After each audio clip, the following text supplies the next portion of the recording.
Hello class and welcome back to Viva Barca and welcome to the home of everything Barcelona, where we are going to be discussing on the latest developing stories.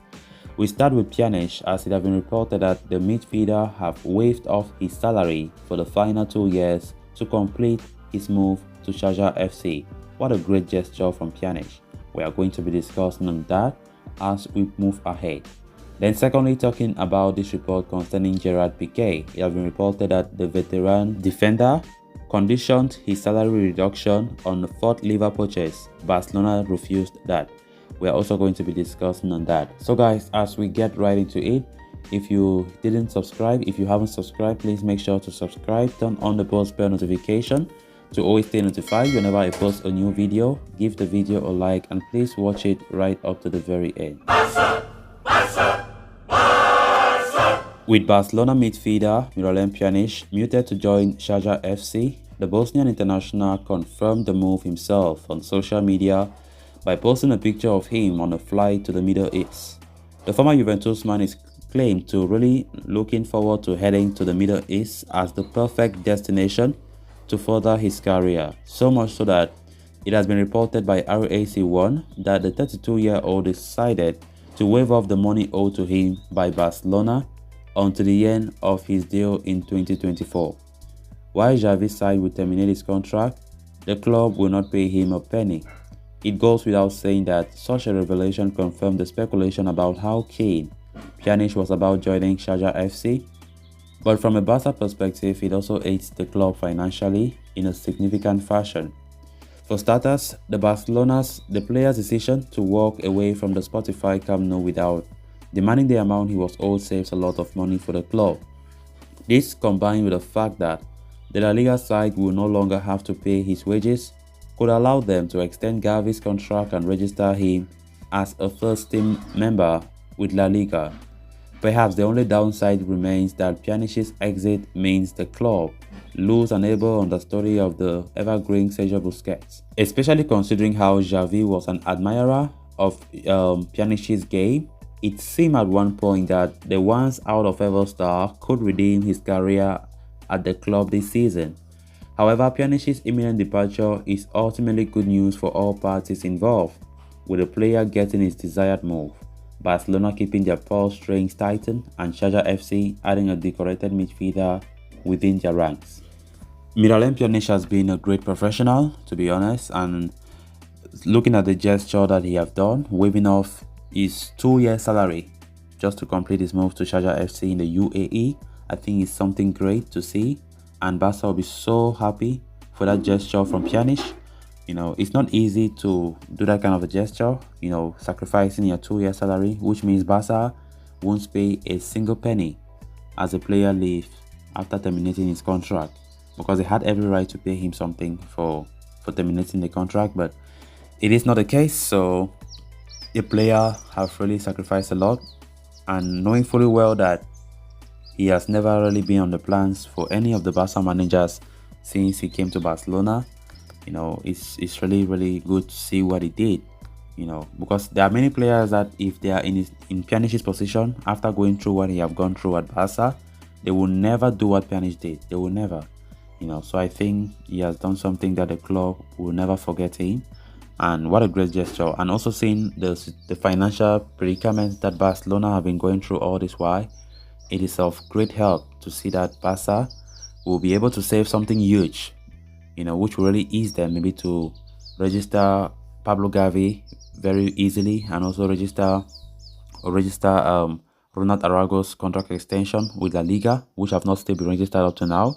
So great to see what Pjanic did, and we wish him all the best as he goes to start a new chapter of his career. We all know he's a veteran. He has been there for a long time. He has been so good in the past, and he wants to go where at least he could have some game time. So I think Xavi admitted yesterday that he understands that of the player, that he needs game time, and seeing the depth that Barca have right now, it's difficult for him to break through to the starting 11.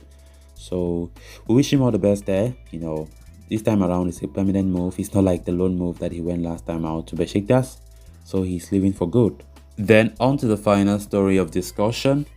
FC Barcelona's dysfunctional relationship with Gerard Pique, you know, has been well documented in recent years. The club owes a significant fortune to the defender through deferred salaries, and even after the pandemic, the Catalans have continued to rely on the player to take salary cuts in their attempt to lower the costs of that workforce.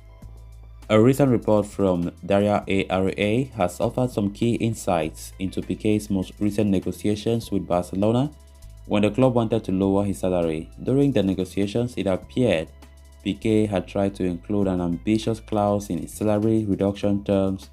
He had attempted to make the reduction conditional on him taking over the rights of Barca Studios. Barca Studios is one of the many entities that serve as Barcelona's key sources of revenue. It was also used as an economic lever earlier this summer in order to generate more funds for the registration of new signings, including Jules Koundé. According to this report, Pique had wanted a certain percentage of the rights to himself in lieu of yet another salary cut. But the move was really blocked by the club president Joan Laporta, who found it incompatible with the code of ethics. Indeed, the player is not allowed to use his position to obtain business advantages. As such, Gerard Pique's terms were not even considered by Barca, let alone agreed. That said, Barcelona still owe a fortune to Gerard Pique, and sooner or later, the club must find an economic situation to pay that dues.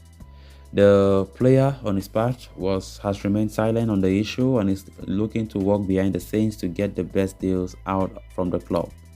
Aside from Pique, Frenkie de Jong has also had to endure a tricky contract situation with FC Barcelona. So it will be so interesting to see how the club tackles this situation in the near future.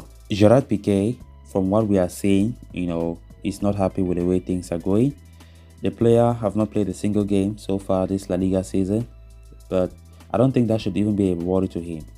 But talking about the fact that Pique, who really offered himself to Barca that he wants to buy Barca Studios, one of the economic levers that Barca had to sell to bring in some much needed revenue to sign new players. But Laporta said to him, no, this is according to the work ethics, don't do that. But Pique was left furious about that. He was not happy, he was sad about that. And also given the fact that Pique is still owed about 50 million when it comes to deferred payments. So the player is still hoping that Barca can pay him his salary that has been owed for a long time.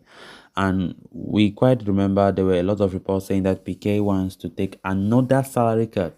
But as time went on, all those things died out. We never heard anything about any salary cut, which means negotiations break down.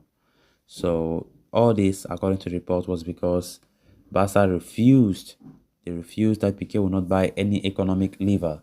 So that was the reason why talks had to break down when it comes to a further salary reduction, So it is what it is. Let's see how things are going to look like when it comes to Gerard Pique. So guys, with that, we have come to an end of this episode. Thanks a lot for watching. Until next time, bye-bye.